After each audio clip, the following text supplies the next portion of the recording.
El sol apenas comenzaba a iluminar la ciudad cuando un padre soltero fue esposado frente a todos sus compañeros de trabajo. Las sirenas rompieron la tranquilidad de la mañana, los teléfonos comenzaron a grabar, y los rumores se extendieron más rápido que la verdad. Su pequeño hijo observaba desde la entrada del edificio con lágrimas en los ojos, incapaz de entender por qué el hombre que lo había enseñado a ayudar a los demás estaba siendo tratado como un criminal. Nadie imaginaba que, pocas horas después, toda la ciudad descubriría que aquel humilde empleado había servido durante años como un civil retirado, un hombre que había arriesgado su vida por personas que jamás conocería. Ese día cambiaría para siempre la vida de todos los que lo habían juzgado. Antes de continuar, si crees en la bondad, en las segundas oportunidades y en las personas que hacen el bien sin esperar nada a cambio, deja tu me gusta, comenta desde que país nos acompañas, comparte esta historia y suscribite al canal Single Dad Empire para seguir disfrutando de relatos que inspiran el corazón. El nombre de aquel hombre era Álvaro Salcedo. Tenía 42 años y llevaba una vida sencilla junto a su hijo de 9 años, Gail. Desde la muerte de su esposa en un accidente años atrás, toda su existencia había girado alrededor del pequeño. Se despertaba antes del amanecer para preparar el desayuno, revisar las tareas escolares y llevarlo al colegio antes de dirigirse a su empleo como supervisor de mantenimiento en una empresa de logística. Sus compañeros solo conocen al hombre amable que nunca levantaba la voz, que siempre ayudaba cuando alguien tenía problemas y que prefería permanecer en silencio antes que hablar de sí mismo. Nadie sabía que antes de aquella vida tranquila había pasado muchos años enfrentando misiones extremadamente difíciles en lugares donde el miedo era parte del trabajo diario. Álvaro nunca hablaba de su pasado porque había prometido dejar atrás aquella etapa para convertirse únicamente en el mejor padre posible. Las medallas permanecen guardadas dentro de una caja de madera en el armario de su habitación. Para Gail solo eran viejos recuerdos sin importancia. El niño conoce a su padre como un hombre paciente que reparaba bicicletas, cocinaba los mejores pancakes de los domingos y nunca faltaba a un partido escolar. Esa era la única identidad que Álvaro deseaba conservar. Aquella mañana parecía completamente normal. El cielo estaba despejado, las calles llenas de trabajadores y el edificio de la empresa comenzaba a recibir a los empleados. Álvaro acababa de saludar al director general, Mauricio Valverde, cuando varios vehículos policiales se detuvieron frente a la entrada. 4 agentes descendieron rápidamente con expresión seria. Muchos pensaron que buscaban a otra persona hasta que pronunciaron el nombre de Álvaro. El silencio cubrió el lugar mientras todos observaban incrédulos cómo lo colocaban las esposas. Mauricio intentó preguntar qué estaba ocurriendo, pero los agentes explicaron únicamente que existía una investigación relacionada con un incidente ocurrido semanas atrás cerca de un almacén donde había desaparecido material de alto valor. Algunos empleados comenzaron a murmurar. Otros dieron un paso hacia atrás como si el hombre que conocen desde hacia años hubiera cambiado de repente.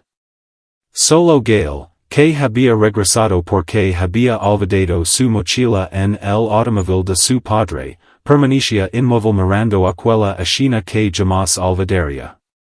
Álvaro no opuso resistencia. Caminó con serenidad porque sabía que perder el control solo empeoraría la situación.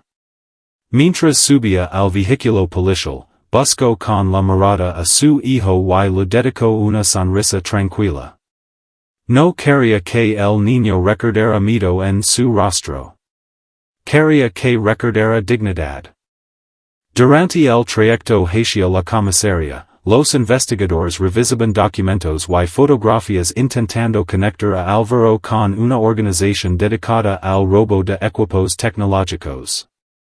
Todo parecía apuntar hacia el únicamente porque su identificación había aparecido registrada cerca del almacén la noche del incidente. Sin embargo, nadie se había detenido a comprobar un detalle fundamental. Aquella noche, Álvaro había acudido al lugar porque había salvado la vida de un conductor atrapado dentro de un vehículo después de un accidente ocurrido frente al edificio. Varias cámaras mostraban parte de los hechos, pero los archivos aún no habían sido analizados completamente. Mientras tanto, Mauricio no conseguía aceptar lo ocurrido.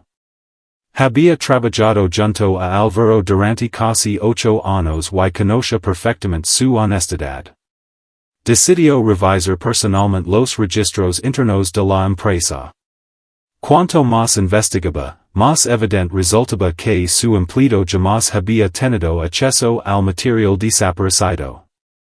Todo indicaba que alguien había utilizado su nombre para desviar la atención. La noticia comenzó a difundirse rápidamente. Algunos medios locales publicaron titulares apresurados presentándolo como principal sospechoso. Los vecinos comenzaron a comentar la historia sin conocer los hechos. Gael regresó a casa acompañado por una maestra que intentaba consolarlo. El niño observó la fotografía familiar sobre la sala y recordó todas las veces que su padre le había dicho que la verdad siempre encontraba el camino para salir a la luz, aunque a veces tardara un poco más de lo que uno deseaba. Horas después, un investigador veterano decidió profundizar en el expediente completo de Álvaro. Lo primero que llamó su atención fue una carpeta marcada con acceso restringido. Tras recibir la autorización correspondiente, descubrió un historial militar extraordinario. Aquel hombre había servido durante años en operaciones de alto riesgo, había recibido múltiples reconocimientos por rescatar civiles y compañeros de misión, y había abandonado voluntariamente la carrera militar únicamente para cuidar a su hijo después de quedarse viudo. Su historial hablaba de disciplina, sacrificio y un profundo sentido del deber. El ambiente dentro de la comisaría cambió inmediatamente. Los agentes comprendieron que estaban frente a alguien cuya trayectoria demostraba exactamente lo contrario de aquello que se lo estaba atribuyendo. Sin embargo, Álvaro permanecía tranquilo. Nunca pidió un trato especial ni mencionó sus antiguos logros. Seguía convencido de que la verdad sería suficiente para demostrar su inocencia. Mientras los técnicos revisaban todas las grabaciones disponibles, apareció finalmente el video completo del accidente ocurrido aquella noche. Las imágenes mostraban claramente cómo Álvaro corría hacia un automóvil envuelto en humo para rescatar a un conductor atrapado antes de que llegaran los equipos de emergencia. Después permaneció ayudando a controlar la zona durante varios minutos. Su presencia cerca del almacén no tenía ninguna relación con el robo. Había estado allí salvando una vida. En ese mismo instante comenzó una nueva investigación dirigida hacia los verdaderos responsables. Los registros telefónicos, las cámaras adicionales y los testimonios de varios testigos condujeron rápidamente hasta un pequeño grupo de empleados externos que había manipulado documentos para incriminar a un inocente. La verdad apareció con una claridad imposible de ignorar. Cuando Mauricio llegó personalmente a la comisaría para recoger a Álvaro, sintió una mezcla de alivio y tristeza. Alivio porque finalmente todo había quedado aclarado. Tristeza porque un hombre ejemplar había tenido que soportar una humiliación pública simplemente por una investigación incompleta. Álvaro solo tenía un deseo, regresar junto a Gael y abrazarlo. Aquella tarde, bajo un cielo completamente despejado, Padre y hijo volvieron a encontrarse frente a la escuela. Gale corrió hacia el con todas sus fuerzas mientras Alvaro lo levantaba entre sus brazos. No hicieron falta muchas palabras. Aquel abrazo decía todo lo que ambos habían soportado durante aquellas largas horas. Con el paso de los días, los mismos compañeros que habían dudado comenzaron a conocer la verdadera historia de Alvaro. Descubrieron que nunca buscó reconocimiento por su servicio militar, que realizaba obras benéficas en silencio y que dedicaba cada minuto libre a educar a su hijo para convertirlo en un hombre bueno antes que en un hombre exitoso. Comprendieron que el verdadero valor rara vez hace ruido. Si esta historia ha tocado tu corazón, regálanos un me gusta. Comparte este video con alguien que necesite recuperar la fe en las personas y suscribid a Single Dad Empire para que podamos seguir contando historias que inspiran esperanza. Petition especial, escribe en los comentarios, la verdad siempre vence, si crees que nunca debemos juzgar a una persona antes de conocer toda su historia. El caso de Alvaro dejó una enseñanza que nadie olvidó. La fuerza de un ser humano no es mide por las medallas que guarda en un cajón ni por el uniforme que alguna vez vistió. Se mide por la capacidad de mantenerse firme cuando el mundo entero duda de él, por seguir siendo un buen padre incluso en los días más oscuros y por elegir la bondad cuando tendría razones para responder con resentimiento. Aquel hombre salió de la comisaría sin orgullo ni deseos de venganza, únicamente con la tranquilidad de saber que su hijo había visto el ejemplo más importante de todos, la verdad puede tardar, pero cuando finalmente llega, ilumina incluso los días más difíciles.